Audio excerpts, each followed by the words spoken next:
happened. He was trying to get into a safe place. You know what a safe place is, all steel. And he wasn't able to make it to the door because our guys were so fast. They went through the opposition so fast. And there was a lot of opposition. You know, people were wondering, do we get them by surprise? Sort of surprised, but they were waiting for something. It was a lot of opposition. There was a lot of gunfire. You saw some of it today. But he was trying to get to a safe place, which wasn't safe because we would have had the door blown up in about 47 seconds, they say on average, regardless of how thick the steel was. It was a very thick door. It was a very heavy door, but he was unable to get to that door. He made it to the door. He was unable to close it.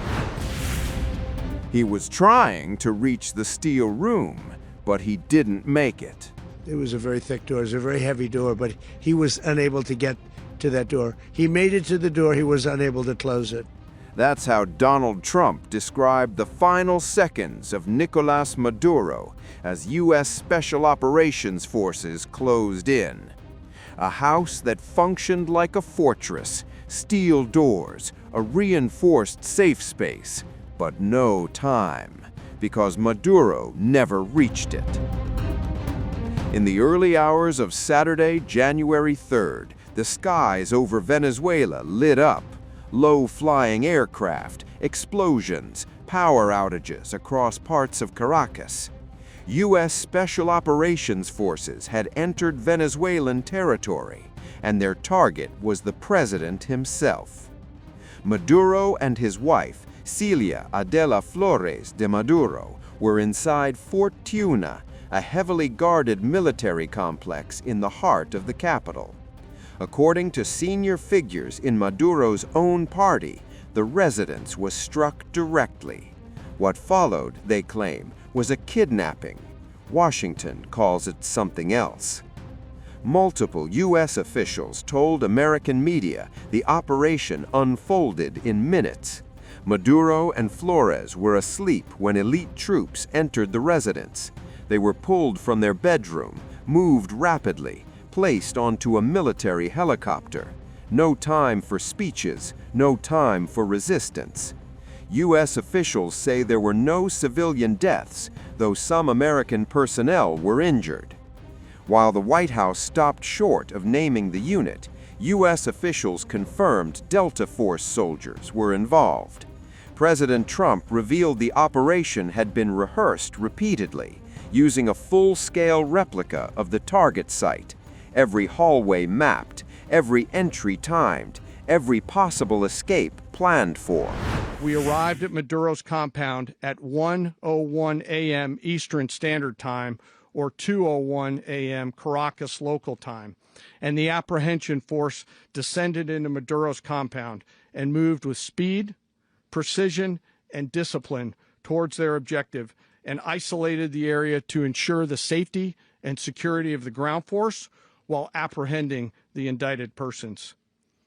On arrival into the target area, the helicopters came under fire, and they replied with that fire with overwhelming force in self-defense. One of our aircraft was hit but remained flyable, and as the president said earlier today, all of our aircraft came home, and that aircraft remained flyable during the rest of the mission. Trump says Maduro was inside a structure more like a fortress than a house. Steel doors, a reinforced safe space. But the breach came too fast. Maduro tried to reach the secure space and failed. He got bum-rushed, Trump said. We were prepared. This wasn't just a ground raid. It was an air operation on a massive scale.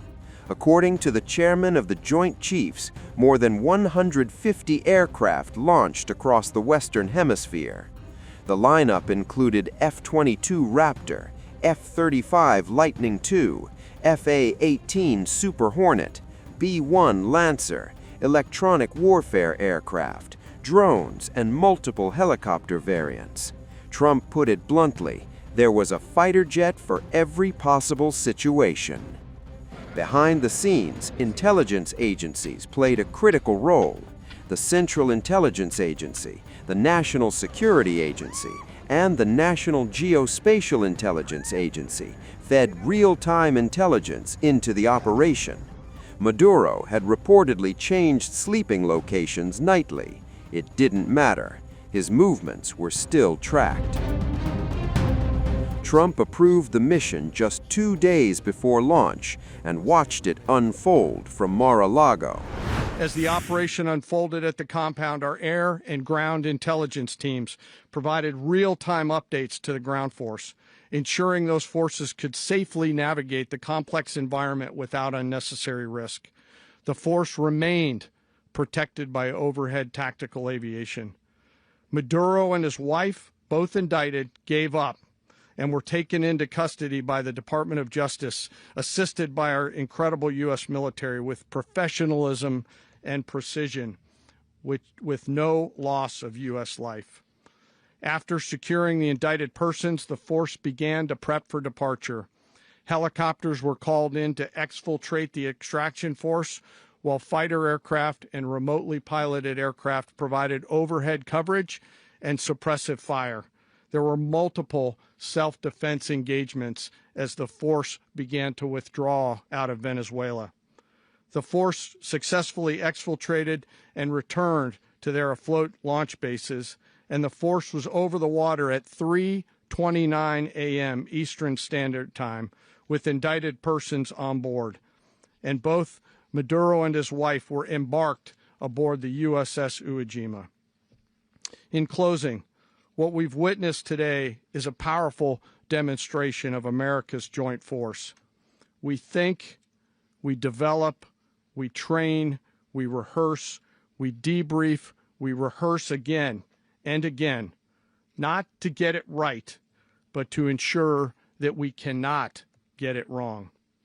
Our jobs are to integrate combat power so when the order comes, we can deliver overwhelming force at the time and the place of our choosing against any foe anywhere in the world. Maduro and Flores were flown out of Venezuela and taken to the USS Iwo Jima in the Caribbean. From there, they were transferred for onward travel to the United States. Their destination, New York. Maduro is expected to face trial in Manhattan on long-standing drug trafficking and weapons charges. He may be held at the Metropolitan Detention Center. U.S. Attorney General Pam Bondi says additional charges are possible. Venezuela's leadership calls the raid an attack on sovereignty. Washington calls it law enforcement.